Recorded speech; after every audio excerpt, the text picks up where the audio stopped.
വികൃതിരാമൻ്റെ അടുത്ത ഭാഗം കേട്ടാലോ? അങ്ങനെ നീലാണ്ടനും വാസുദേവനും അടുത്തെത്തി വികൃതിരാമൻ. കയർ കടിച്ചു മുറിച്ചു പോന്നതാവും. അവൻ സത്യത്തിൽ തങ്ങളെ പിന്തുടരുകയായിരുന്നു. വികൃതിരാമന് ചെന്തങ്ങിൻ കുലകൾ കാണിച്ചു കൊടുക്കാൻ നീലാണ്ടൻ ഒട്ടും മറന്നില്ല. വികൃതിരാമൻ തെങ്ങിൻ മുകളിലേക്ക് പാഞ്ഞു കയറി ഇളനീരിട്ടു. ഒരു കല്ലുകൊണ്ട് ഇളനീരിൻ്റെ മൂക്ക് ചതച്ചു. മൂവരും മുടുമുടെ കുടിച്ചു. ഇനി നടക്കാം, വാ വികൃതിരാമ, ജ്യേഷ്ഠനായ വാസുദേവൻ നിർദ്ദേശിച്ചു. 3 പേരും അമ്മാത്തേക്ക് നടന്നു. വഴി നല്ല നിശ്ചയമില്ല.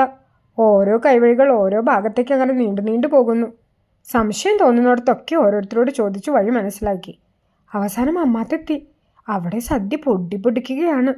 അവിടെയുള്ള വലിയൊരു തൊഴുത്ത് ചൂണ്ടിക്കാട്ടിക്കൊണ്ട് വാസുദേവൻ പറഞ്ഞു, വികൃതിരാമ, നീ അവിടെ ചെന്നിരുന്നോ? ശരിയാണ്, അമ്മാത്ത സദ്യയല്ലേ, വികൃതിരാമൻ അങ്ങോട്ട് പ്രവേശനം കിട്ടുമോ?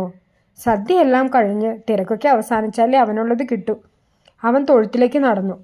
മുകളിൽ വൈക്കോൽ കുന്നുകൾ അടുക്കി വെച്ചിരിക്കുന്നു. അതിൽ കയറി കിടന്നു. സദ്യയുടെ മണം മൂക്കിലേക്ക് അടിച്ചു കയറുകയാണ്. കാളൻ സ്വതുവേ വികൃതിരാമന് ബഹു ഇഷ്ടമാണ്. കുറുക്കിയ കാളന്റെ വാസന വായുവിൽ അങ്ങനെ അല തല്ലുന്നു. വികൃതിരാമൻ തല പൊന്തിച്ചു സദ്യപന്തലിലേക്ക് നോക്കി. വാസുദേവനും നീലാണ്ടനും ഉണ്ണാനിരിക്കുന്നു. പന്തൽ നിറച്ച ആളുകളാണ്. അതാ വലിയ പപ്പടവും ശർക്കരപ്പയും പഴനുറുക്കും വിളമ്പി. ഇപ്പോൾ കാളനും വിളമ്പും. അതാ വിളമ്പി. വികൃതിരാമൻ്റെ വായിൽ ഒരു കപ്പൽ ഓടിക്കാനത്ര വെള്ളം നിറഞ്ഞു. അവൻ പതുക്കെ എഴുന്നേറ്റ് താഴെ ഇറങ്ങി. പന്തലിലേക്ക് ഒരു ഓട്ടം.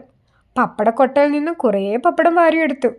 പഴം നുറുക്കുകൊട്ട അങ്ങനെ തന്നെ കയ്യിലെടുത്തു. ഇനി കാളനെടുക്കാൻ നിവൃത്തിയില്ല. ആകെ 2 കൈയല്ലേ ഉള്ളൂ. വേണ്ട, കാളം വേണ്ട. അവൻ ഓടി പിന്നിൽ കൂടി തൊഴുത്തിലേക്ക് ചെന്നു. വൈക്കോലിൻ്റെ മുകളിലിരുന്ന് ശാപ്പാടും ആരംഭിച്ചു. ഇതെല്ലാം ഒരു നിമിഷം കൊണ്ട് കഴിഞ്ഞു. പന്തലിൽ ബഹളമായി. കൊരങ്ങൻ കൊരങ്ങൻ എന്ന് ചിലർ വിളിച്ചു പറഞ്ഞപ്പോൾ മറ്റു ചിലർ മുറവിളി കൂട്ടി. അതാ ഓടി, പിടിച്ച് പൊട്ടിക്ക്. നീലാണ്ടനും വാസുദേവനും പരസ്പരം നോക്കി. ഒന്നും മിണ്ടണ്ടാട്ടോ, വാസുദേവൻ നീലാണ്ടൻ്റെ ചെകിടിൽ പതുക്കെ പറഞ്ഞു. വികൃതിരാമനെ അന്വേഷിച്ച് അമ്മാത്ത പണിക്കാരെല്ലാം ഓട്ടമായി. അവർ തൊഴുത്തിനുള്ളിലും വന്ന് നോക്കി. വികൃതിരാമൻ പതുക്കെ വൈക്കോൽ കുഞ്ഞുങ്ങളുടെ ഇടയിൽ ഒളിച്ചു. പഴം നുറുക്കുകളുടെ മുകളിൽ 2 കൂന് വൈക്കോൽ അവൻ നേരത്തെ വെച്ചിരുന്നു, ആരും കാണാതിരിക്കാൻ. പണിക്കാരെല്ലാം നിരാശരായി മടങ്ങി. വികൃതിരാമൻ വീണ്ടും സ്വസ്ഥാനത്ത് തന്നെ വന്ന് തീറ്റ ആരംഭിച്ചു. ധാരാളം പഴനുറുക്ക്. എത്ര തിന്നാലും കഴിയുന്നില്ല. വയറൊരു ഫുട്ബോൾ പോലെ വീർത്ത് കഴിഞ്ഞു. അത് മുഴുവൻ തിന്നു തീർക്കാൻ കഴിയാത്തതിൽ അവന് കുണ്ഠിതം തോന്നി. അവസാനം കവിളിന് താഴെയുള്ള സഞ്ചികളിൽ കൊള്ളാവുന്നത്ര ശേഖരിച്ചു. പിന്നെ തിന്നാമല്ലോ. വയറ്റിനകത്ത് ഇനിയിടമില്ല. പിന്നെന്തു ചെയ്യും? സദ്യയുടെ തിരക്കൊക്കെ അവസാനിച്ചു. വാസുദേവനും നീലാണ്ടനും തിരികെ ഇല്ലത്തേക്ക് പുറപ്പെട്ടപ്പോൾ അമ്മാത്തെ കുഞ്ഞാത്തോല് പറഞ്ഞു, വെയിലാറിയിട്ട് പോവാം വാസു. ബാക്കി അടുത്ത പാട്ട് കേൾക്കാം കൂട്ടുകാരെ.